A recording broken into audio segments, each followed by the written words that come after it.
Hello friend, कैसे हो आप सभी दोस्तों। बिहार एसआई मेंस का प्रैक्टिस आप सभी लोग का यहाँ पे वॉल्यूम 2 यानी रुक्मिणी प्रकाशन वॉल्यूम 2 का टेस्ट सीरीज नंबर आपका यहाँ पे 9 है।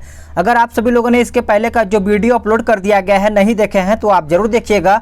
आपको प्ले लिस्ट में बना दिया गया है, वहाँ पे सारी वीडियो देखने को मिल जाएगा, ठीक है। और हाँ, आप सभी लोग वीडियो को लाइक कर दीजिएगा और अगर वीडियो पसंद आया तो ज़्यादा से ज़्यादा लोगों के पास शेयर करिएगा। और जो लोग अभी चैनल पर नहीं जुड़े हैं तो चैनल को सब्सक्राइब जरूर करिएगा, ठीक है। तो चलिए देखते हैं आज का पहला क्वेश्चन क्या है। हड़प्पा सभ्यता संबंधित है किससे? हड़प्पा सभ्यता किससे संबंधित है? आंसर हो जाएगा कांस्य युग से, याद रखिएगा। हड़प्पा सभ्यता को कांस्य युगीन सभ्यता इसलिए कहा जाता है क्योंकि सर्वप्रथम हड़प्पा सभ्यता के लोगों ने ही कांसे का प्रयोग करना शुरू किया था। अगला क्वेश्चन देखते हैं, क्वेश्चन नंबर 2। निम्नलिखित में से किसे एशिया का ज्योतिष यानी लाइट ऑफ एशिया के नाम से जाना जाता है? ये तो सभी को पता होना चाहिए। ऑप्शन ए हो जाएगा गौतम बुद्ध को, यानी गौतम बुद्ध को लाइट ऑफ एशिया के नाम से जाना जाता है। महात्मा बुद्ध बौद्ध धर्म के संस्थापक भी माने जाते हैं। और याद रखिएगा कि गौतम बुद्ध के बचपन का नाम क्या था? तो सिद्धार्थ था। अगला क्वेश्चन है क्वेश्चन नंबर 3। किस वंश के शासकों ने क्षत्रप प्रणाली का प्रयोग किया था? आंसर हो जाएगा ऑप्शन डी, शकों ने। देखिए, भारतीय साहित्य में सिथियन को शक के नाम से जाना जाता था, याद रखिएगा। Question number 4। उगुल खान की उपाधि से किसे सम्मानित किया गया था? उगुल खान की उपाधि से किसे सम्मानित किया गया था? तो बलबन, याद रखिएगा। ऑप्शन ए राइट आंसर हो जाएगा। देखिए, बलबन गुलाम वंश का शासक था, ये तो सभी को पता होगा। बलबन को उलुग खान की उपाधि से उसके दामाद नसरुद्दीन महमूद शाह ने उसको यानी उपाधि दी थी। अगला क्वेश्चन है क्वेश्चन नंबर 5। कहता है कि विजयनगर साम्राज्य का पतन किस वर्ष हुआ था तथा इसके अवशेष कहाँ मिलते हैं, यहाँ कहाँ मिले हैं? आंसर हो जाएगा ऑप्शन बी, 1565 ईस्वी में हम्पी। याद रखिएगा, विजयनगर साम्राज्य की स्थापना देखा जाए तो 1336 में इसका स्थापना हुआ था। और बात करें दक्षिण भारत में हरिहर एवं बुक्का नामक 2 भाइयों ने इसको स्थापना किया था।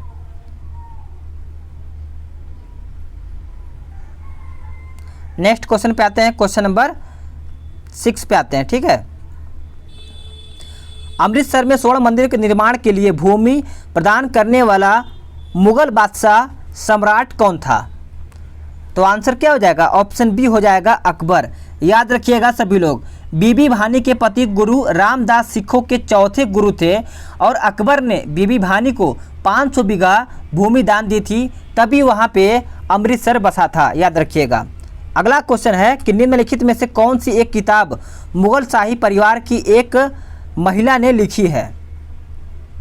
तो आंसर आपका हो जाएगा ऑप्शन सी, हुमायूं नामा। देखिए, हुमायूं नामा पुस्तक की रचना हुमायूं का बहन गुलबदन बेगम ने किया था। हुमायूं बाबर का पुत्र था तथा अकबर का पिता था। नेक्स्ट क्वेश्चन है क्वेश्चन नंबर 8।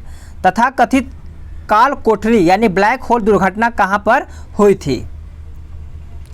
तो मेरे प्यारे साथियों, आंसर हो जाएगा ऑप्शन डी, कलकत्ता। देखिए, अगर बात करें इसके बारे में तो 20 जून 1776, कब? 1776 में को नवाब सिराजुद्दौला ने कलकत्ता पर अधिकार करके 146 अंग्रेजों को एक छोटे से कमरे में बंद कर दिया था, ठीक है। बंगाल विभाजन जो 1905 के कारण कौन सा आंदोलन प्रारंभ किया गया था? चलिएगा, आंसर करिएगा सभी लोग। सभी का आंसर यहाँ पे हो जाएगा। यहाँ क्वेश्चन नंबर 9 छूट गया, इसको देख लेते हैं कि निम्न महापुरुषों में कौन भारतीय जागृति का जनक कहलाता है? तो आंसर हो जाएगा ऑप्शन बी, राजा राम मोहन राय। देखिए, अगर बात करें राजा राम मोहन राय का जन्म कब हुआ था तो 1772 में हुआ था, याद रखिएगा सभी लोग। बंगाल के राधानगर में हुआ था इनका जन्म। अब नेक्स्ट क्वेश्चन पे आते हैं, क्वेश्चन नंबर 10। बंगाल विभाजन जो 1905 के कारण कौन सा आंदोलन प्रारंभ किया गया था? तो आंसर हो जाएगा ऑप्शन सी, स्वदेशी आंदोलन। 19 जुलाई 1905 को शिमला में लॉर्ड कर्जन ने बंगाल विभाजन की सार्वजनिक घोषणा कर दी थी। अगला है कि ICS परीक्षा यानी ICS परीक्षा एक साथ इंग्लैंड और भारत में कब लेनी आरंभ की गई थी? चलिएगा सभी लोग आंसर करिएगा। आंसर हो जाएगा ऑप्शन बी 1922 में। याद रखिएगा सभी लोग। नेक्स्ट क्वेश्चन है कि सैडलर कमीशन किससे जुड़ा है? सैडलर कमीशन किससे जुड़ा है? तो आपका ऑप्शन हो जाएगा डी, शिक्षा से जुड़ा है। देखिए बात करें लॉर्ड चैम्सफोर्ड के काल में 1917 में सैडलर आयोग का गठन हुआ था, तो आपको याद रखना है 1917 में। ठीक है। अगला है कि पाशुपत धर्म में शिव पशु के स्वामी कहलाते हैं। पशु का तात्पर्य निम्नलिखित में से किससे है? देखिए ये जो आपका मेंस का एग्ज़ाम होना है, इसको आप मेंस के बच्चे भी देख सकते हैं, प्लस मेंस वाले जो कैंडिडेट है वो आपका जो न्यू वैकेंसी आया है वो भी फॉर्म भरेंगे। जो न्यू छात्र हैं वो भी इस वीडियो को देखेंगे। थोड़ा सा हाई लेवल रहेगा लेकिन आपको बहुत ज़्यादा हेल्प देने वाला है। समझ पा रहे होंगे? तो ऑप्शन डी इसका हो जाएगा जीव। याद रखिएगा। नेक्स्ट क्वेश्चन पे आते हैं। क्वेश्चन नंबर 14 कहता है कि निम्नलिखित चीनी यात्री भारत आए थे कौन कौन? चलिएगा आंसर करिएगा सभी लोग। सभी का आंसर हो जाएगा ऑप्शन डी। देखिए पहले फाहियान, उसके बाद सनयुगन, और बात करें फिर हैंसवांग, फिर आपका इत्सिंग। तो इस तरीके से डी आपका राइट आंसर हो जाएगा। अगला है कि जल का क्वथनांक बताना है। आंसर हो जाएगा 15 का ऑप्शन बी, वायुमंडलीय दाब पर निर्भर होता है। याद रखिएगा। नेक्स्ट है कि एक्स किरणें वास्तव में क्या हैं? एक्स किरणें वास्तव में देखा जाए तो विद्युत चुंबकीय तरंगे होते हैं। देखिए अगर बात करें एक्स किरणें की, तो एक्स किरणें की खोज किसने किया था? तो रॉन्टजन नामक एक वैज्ञानिक ने किया था। तो यहाँ से प्रश्न आपका पूछा जा सकता है। अगला है कि यदि एक सरल लोलक 1 सेकंड में दोलन और उसकी प्रभावी लंबाई g बराबर गुरुत्व जनित त्वरण जो समयावधि t का दिया जाता है, तो आंसर क्या होगा इसका? तो आंसर देखा जाए तो डी हो जाएगा, t बराबर 2 इतना मिला लीजिएगा। ठीक है। अगला क्वेश्चन पे आते हैं कि ट्रांसफार्मर कार्य करता है किस पर? ट्रांसफार्मर किस पर कार्य करता है? तो आपका एसी पर कार्य करता है। याद रखिएगा सभी लोग। देखिए ट्रांसफार्मर एक विद्युत युक्ति है जो एसी सप्लाई की शक्ति और आवृत्ति को बिना बदले उसे कम या ज़्यादा कर सकता है। ट्रांसफार्मर का आविष्कार किसने किया था? तो माइकल फैराडे ने किया था। तो इसको आपको याद रखना चाहिए। चंद्रशेखर सीमा किस पर लागू होती है? चंद्रशेखर सीमा किस पर लागू होता है? तो सभी को याद होना चाहिए ऑप्शन ए, सितारों पर। याद रखिएगा। देखिए भारतीय खगोल भौतिक शास्त्री सुब्रमण्यम चंद्रशेखर ने 1930 में, याद रखिएगा 1930 में चंद्रशेखर सीमा की खोज की थी। सूर्य के द्रव्यमान 1.44 गुणा की अधिकतम सीमा को चंद्रशेखर सीमा कहा जाता है। तो यहाँ से प्रश्न बहुत ज़्यादा इंपॉर्टेंट आपका बन जाता है। प्रकाश का अनुप्रस्थ तरंग है साबित करती हुई एकमात्र घटना कौन सी है? चलिएगा आंसर करिएगा। सभी क्वेश्चन आपका इंपॉर्टेंट है। डी आपका आंसर हो जाएगा ध्रुवीकरण। याद रखिएगा। प्रकाश का किसी विशेष दिशा में गमन करने का गुण ध्रुवण कहलाता है। और ये भी याद रखिएगा कि ध्रुवण की घटना केवल प्रकाश तरंगों के साथ ही होता है। अगला है कि हीमोग्लोबिन में कौन सी धातु होती है? हीमोग्लोबिन में कौन सी धातु होती है? ये तो सभी को पता होना चाहिए। आपका आयरन हो जाएगा, यानी लोहा Fe+ हो जाएगा। सी आपका राइट आंसर हो जाएगा। अब आते हैं नेक्स्ट क्वेश्चन पे। क्वेश्चन नंबर 22 कहता है कि किसी निश्चित क्षेत्र जैसे तालाब आदि में पौधों व जंतुओं के बीच पारस्परिक संबंध को हम क्या कहा जाता है? तो आंसर आपका क्या हो जाएगा? बायोम हो जाएगा। याद रखिएगा। ए आपका राइट आंसर हो जाएगा। क्वेश्चन नंबर 23 चींटी के कितने पैर होते हैं? चींटी के कितने पैर होते हैं? तो याद रखिएगा 6 पैर होते हैं। ठीक है। अगर चींटी एक सामाजिक प्राणी भी होती है, चींटी के सभी 6 पैर उसके वृक्ष यानी थोरैक्स से जुड़े होते हैं। अब आते हैं अगले क्वेश्चन की ओर। अगला क्वेश्चन है कि एक भारतीय हाथी के बच्चे का वजन लगभग देखा जाए तो कितना होता है? तो आंसर हो जाएगा ऑप्शन सी, यानी ऑप्शन सी हो जाएगा 100 किलो से 150 किलो के लमसम देखा जाए तो एक हाथी के बच्चे का लमसम वजन उतना हो सकता है। ठीक है। अब आते हैं अगले क्वेश्चन पर। रक्त को जमाने में कौन सा प्रोटीन उपयोग में आता है? रक्त को जमाने में कौन सा प्रोटीन उपयोग में आता है? तो आंसर हो जाएगा फाइब्रिनोजेन। ये प्रश्न मैंने आपको करा दिया है। फाइब्रिनोजेन प्रोटीन का निर्माण यकृत में विटामिन ए की सहायता से ही करता है, याद रखिएगा। अगला क्वेश्चन है कि एटीपी है, एटीपी क्या है? तो एटीपी एक प्रकार का देखा जाए तो उच्च ऊर्जा सहित फास्फेट बंध का एक अणु है, याद रखिएगा सभी लोग। अगला है कि दिल का दौरा किस कारण से होता है? दिल का दौरा किस कारण से होता है? तो हृदय में रक्त की आपूर्ति में कमी, यानी हृदय में जो रक्त की कमी होती है, यानी रक्त में जो मतलब जो पहुंचने में रक्त की कमी होती है, इसी कारण हृदय आपका देखा जाए तो आपका दिल का दौरा इसी कारण पहुंचता है। अगला है कि निम्नलिखित प्राणियों में से किसमें खुला परिसंचरण तंत्र पाया जाता है?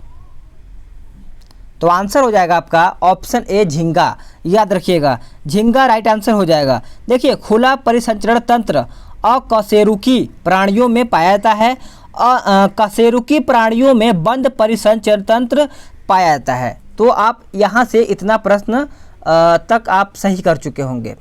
अगला है कि चूने के जल यानी लाइम वाटर में क्या होता है? तो आंसर हो जाएगा ऑप्शन बी कैल्शियम हाइड्रोक्साइड, याद रखिएगा बी आपका राइट आंसर हो जाएगा। अब आते हैं नेक्स्ट क्वेश्चन पे, क्वेश्चन नंबर 30। पेट्रोल से लगी आग को बुझाने के लिए प्रायः जल का इस्तेमाल नहीं किया जाता है, ऐसा क्यों?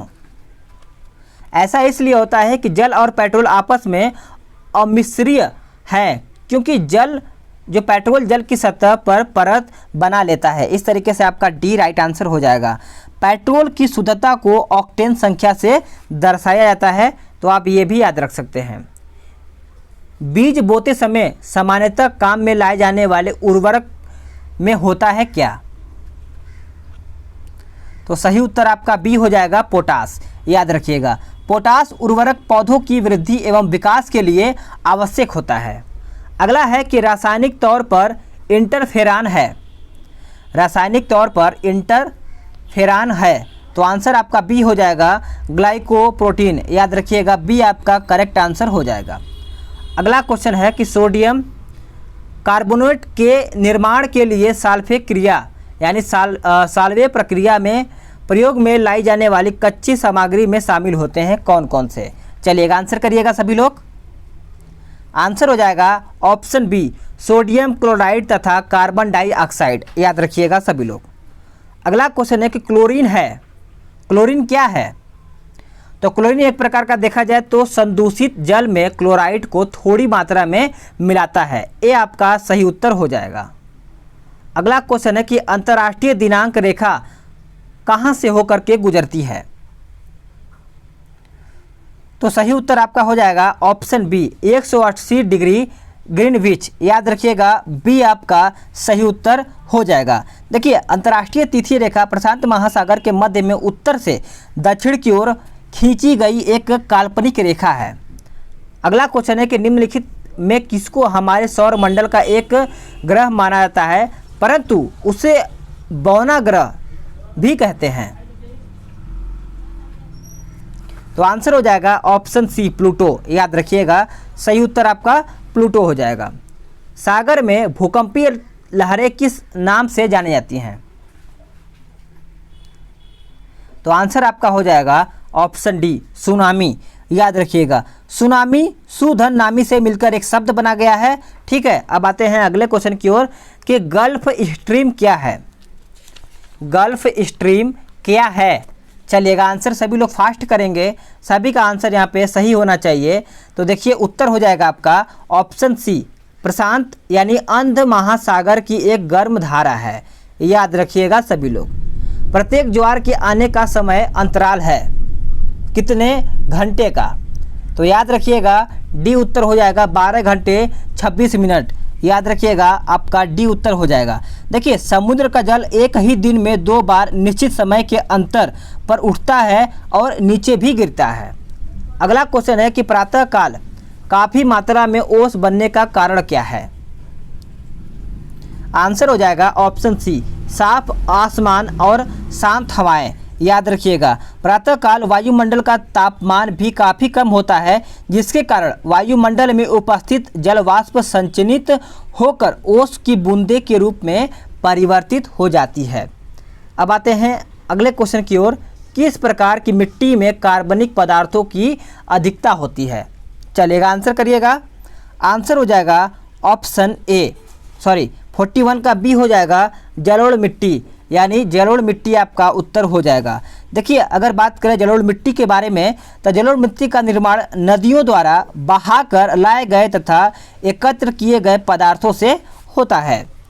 अगला क्वेश्चन है कि सतपुड़ा तथा विंध्याचल के मध्य कौन सी नदी बहती है? आंसर हो जाएगा आपका ऑप्शन डी, नर्मदा। देखिए, नर्मदा के बारे में बात किया जाए तो नर्मदा नदी अमरकंटक के पठार से निकलती है, याद रखिएगा सभी लोग। अगला है कि कौन सी अक्षांश रेखा भारत के मध्य से होकर गुजरती है? तो सही उत्तर हो जाएगा ऑप्शन डी, 23.5 डिग्री उत्तरी अक्षांश रेखा, याद रखिएगा। नेक्स्ट क्वेश्चन है कि भारतीय जलवायु कहलाती है। भारतीय जलवायु क्या कहलाती है? तो उष्णकटिबंधीय, याद रखिएगा। भारत की जलवायु उष्णकटिबंधीय मानसूनी है। किसी क्षेत्र में लंबे समय तक मानसून, यानी किसी क्षेत्र में लंबे समय तक मौसम की जो स्थिति होती है उसे उस क्षेत्र का जलवायु कहा जाता है। अगला है कि पाक स्ट्रेट किसके बीच स्थित है? पाक स्ट्रेट किसके बीच अवस्थित है? तो आपका ऑप्शन ए हो जाएगा बंगाल की खाड़ी और मन्नार की खाड़ी, याद रखिएगा सभी लोग। पाक स्ट्रेट भारत और श्रीलंका को अलग करती है। अगला क्वेश्चन है question number 46। Ganga Brahmaputra delta क्षेत्र का वन निम्नलिखित में से किस भाग नाम से जाना जाता है? तो आंसर आपका हो जाएगा ऑप्शन डी, सुंदरवन, याद रखिएगा। सुंदरवन विश्व के सबसे बड़े मैंग्रोव वन यानी मैंग्रोव जंगलों में एक है, याद रखिएगा। यूनेस्को ने 1987 में मते सुंदरवन को विश्व धरोहर स्थल घोषित किया है। कल के प्रैक्टिस सेट में ये क्वेश्चन मैंने करवाया था। अगला है कि निम्नलिखित में से कौन सी नदी भारत में नहीं बहती है? तो आपका आंसर हो जाएगा ऑप्शन डी, केलानी नदी। देखिए, केलानी नदी भारत में नहीं बहती है। यह आपका कहाँ पे बहता है? तो श्रीलंका में बहता है, श्रीलंका में, याद रखिएगा। अगला क्वेश्चन है कनक्कड़ मुंडाथुराई टाइगर रिजर्व किस राज्य में स्थित है? तो आंसर हो जाएगा आपका ऑप्शन ए, तमिलनाडु में। देखिए, यह टाइगर रिजर्व टिफनैल वैली और कन्याकुमारी जिले में स्थित है। इसकी स्थापना कब हुआ था? तो 1988 में इसका स्थापना हुआ था। भारत का सबसे छोटा अंतर्राष्ट्रीय सीमा वाला देश कौन सा, यानी कौन सा देश से मिलता है? चलिएगा, आंसर करिएगा। आंसर हो जाएगा आपका ऑप्शन डी, अफगानिस्तान में, याद रखिएगा। अफगानिस्तान इसका सही उत्तर हो जाएगा। भारत का अफगानिस्तान से अंतर्राष्ट्रीय सीमा देखा जाए तो 80 किलोमीटर मिलता है। नेक्स्ट क्वेश्चन है कि निम्नलिखित में से कौन सा मृदा से संबंधित है? तो सही उत्तर हो जाएगा इसका option A, edaphic. Edaphic is the correct answer हो जाएगा। इडेफोलॉजी मृदा विज्ञान की एक शाखा है, याद रखिएगा। अगला है कि संविधान में हमारे राष्ट्र का उल्लेख किस नामों से किया गया है, यानी कौन से नाम से किया गया था? तो याद रखिएगा भारत तथा इंडिया, याद रखिएगा सभी लोग। भारतीय संविधान के अनुच्छेद 1 में भारत अर्थात इंडिया का उल्लेख यानी राज्यों के संघ के रूप में किया गया है। नेक्स्ट क्वेश्चन है क्वेश्चन नंबर 52। संविधान के प्रारंभ होने के बाद से किस अधिनियम में नागरिकता प्राप्त करने तथा समाप्त करने संबंधी प्रावधान किया गया है? कौन सा अधिनियम के तहत? तो याद रखिएगा आपका नागरिकता अधिनियम 1955 हो जाएगा, यानी आपका सी राइट आंसर हो जाएगा 52 का। नेक्स्ट क्वेश्चन पे आते हैं। मृत्यु अथवा त्यागपत्र के कारण राष्ट्रपति पद रिक्त होने पर उपराष्ट्रपति के पद से संबंधित कार्यों को बताना है। इसका सही उत्तर हो जाएगा ऑप्शन सी, सबसे यानी अधिक से अधिक 6 माह तक निभाता है, ठीक है, अगर वो पद पे नहीं है तो। यदि स्पीकर सदन के एक सदस्य को इसलिए बोलने से रोकता है कि अन्य सदस्य बोल सके तो इसकी क्या जाएगा, यानी इसको क्या कहा जाएगा? तो याद रखिएगा ऑप्शन सी हो जाएगा इंटरपिलेशन कहा जाता है, इसको याद रखिएगा। अगला है कि निम्नांकित में किसने भारत में स्थानीय सरकारों के लिए ऑम्बुड्समैन की स्थापना की सिफारिश की थी? तो करेक्ट आंसर आपका हो जाएगा ऑप्शन 55 का बी हो जाएगा, प्रशासनिक सुधार आयोग प्रथम। याद रखिएगा, यानी प्रथम प्रशासनिक सुधार आयोग का गठन देखा जाए तो 1966 में इसका गठन हुआ था और लोकपाल लोकायुक्त को ही एम्बुड्समैन कहा जाता है। अगला क्वेश्चन है कि भारत का मुख्य निर्वाचन आयुक्त अपना पद धारण करता है किस वर्ष के लिए? तो आंसर इसका हो जाएगा ऑप्शन सी, यानी 6 वर्ष के लिए या फिर 65 वर्ष की आयु या फिर इनमें से कोई भी पहले हो सकता तब। ठीक है, याद रखिएगा। अगला है कि एक विकास खंड पर पंचायत समिति होता है। तो करेक्ट आंसर आपका बी हो जाएगा, एक प्रशासनिक अधिकरण। याद रखिएगा सभी लोग, 57 का बी हो जाएगा। पंचायत समिति पंचायती राज व्यवस्था के अंतर्गत मध्यवर्ती पंचायत के रूप में महत्वपूर्ण भूमिका का निर्वहन करती है। नेक्स्ट क्वेश्चन है क्वेश्चन नंबर 58। 6 वर्ष की आयु से 14 वर्ष की आयु के बीच के सभी बच्चों को शिक्षा का अधिकार है। तो सही उत्तर आपका बी हो जाएगा, मूल अधिकार है।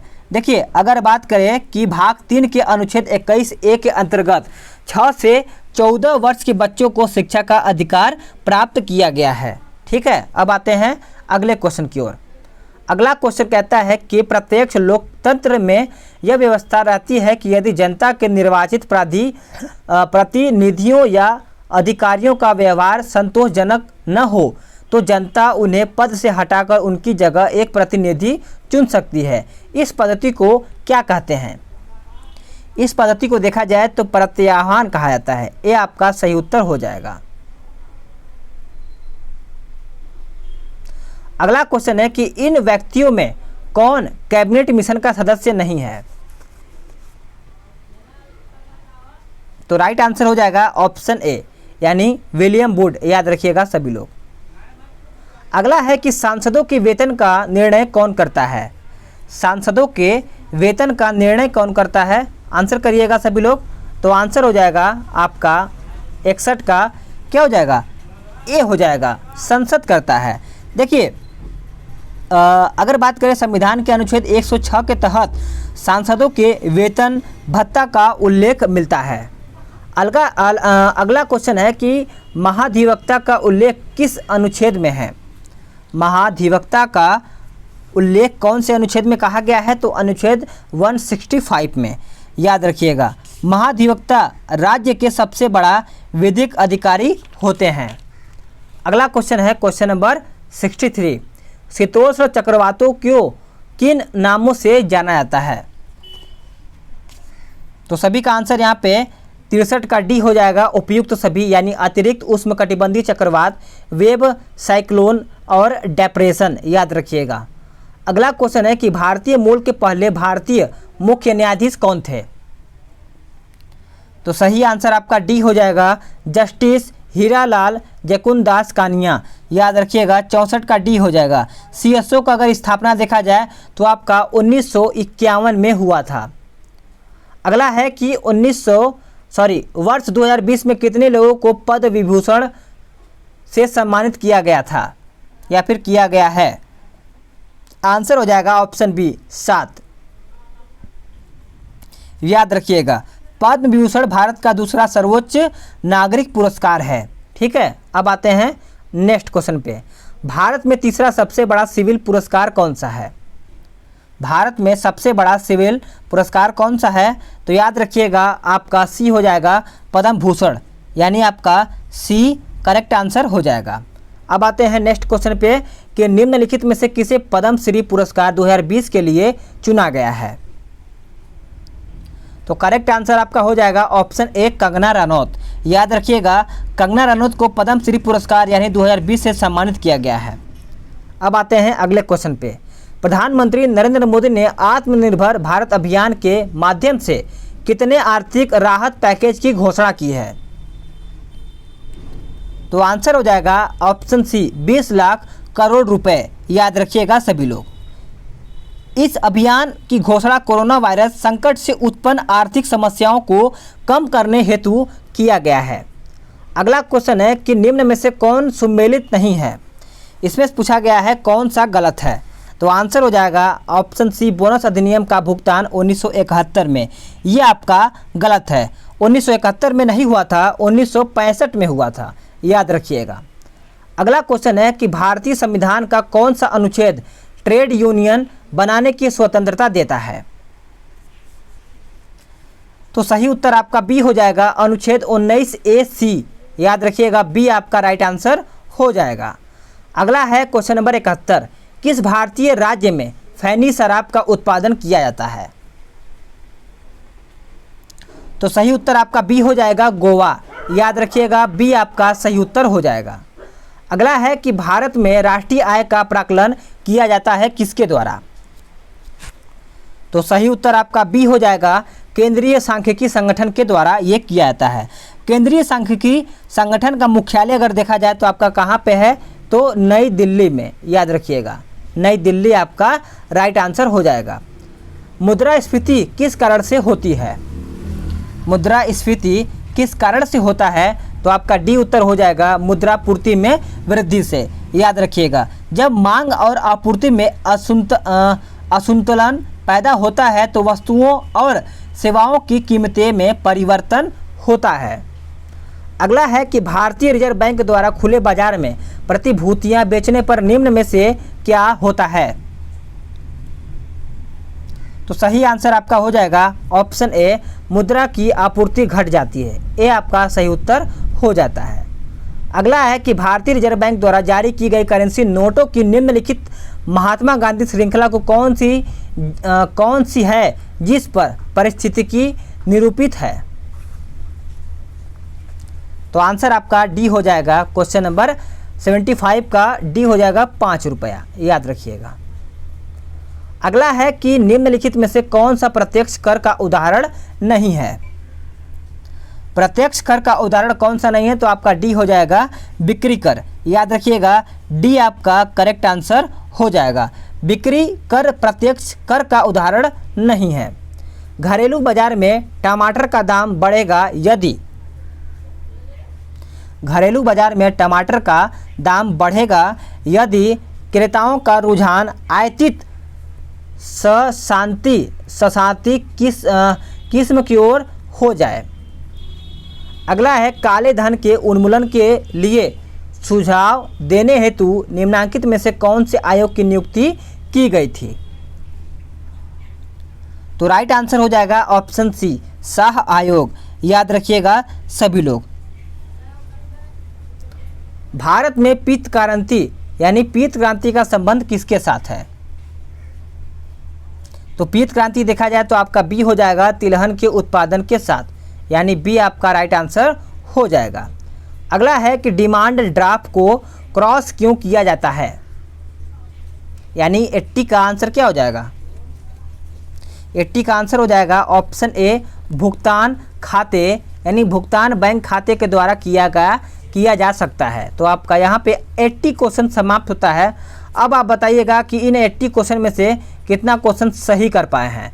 और हाँ, PDF आपको डिस्क्रिप्शन में लिंक मिलेगा, PDF, उसको आप पूरा बुक डाउनलोड कर लीजिए, पूरा बुक डाउनलोड कर लीजिए, फिर दोबारा रिवीजन कीजिए और भी बेस्ट तरीके से आपको प्रैक्टिस हो पाएगा। तो चलिए आगे आपको यानी नेक्स्ट वीडियो में मिलते हैं।